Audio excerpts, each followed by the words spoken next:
With the successful launch of Eye in the Sky Cartosat-2E satellite with surveillance capabilities last Friday, the total number of satellites being used for military purpose has gone up to 13, an Isro source said.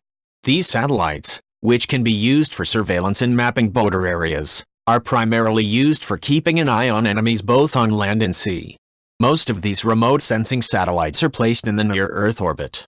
Placing these satellites at the sun-synchronous polar orbit, about 200 km above the Earth's surface, helps in better scanning of the Earth.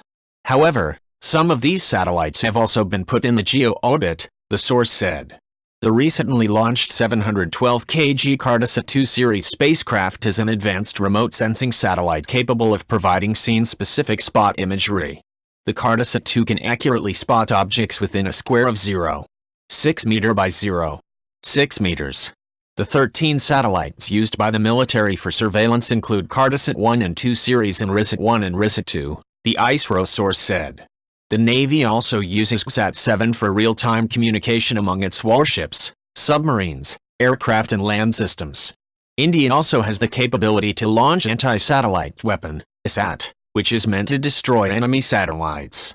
Only the US, Russia, and China are known to have developed these weapons. However, Isro has no intention of engaging in such an anti-satellite weapon project. Tapan Misra, director of Space Application Center, said, Isro follows international norms, which prohibit member space agencies from militarizing outer space.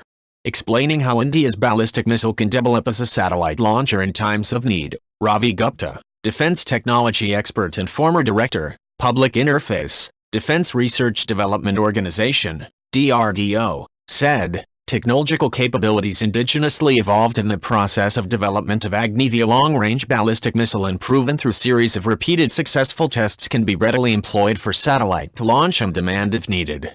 The 5,000 km+ missile has demonstrated capabilities of reaching well beyond altitudes characteristic of relevant satellites with required payloads. He said, similarly, these technologies, combined with technologies developed for the indigenous ballistic missile defense system, if needed, can be used for developing an anti-satellite weapon system. It's a matter of putting the available indigenous technologies for a required application. Ravi Gupta also said, the time of face-to-face warfare is nearly gone.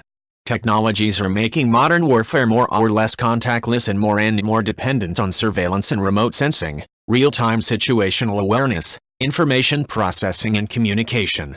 Satellites have, therefore, emerged as strategic assets playing a critical role in the outcome of war, making the spatial technological abilities not just important but a game changer. If you like this video, please leave a like and subscribe.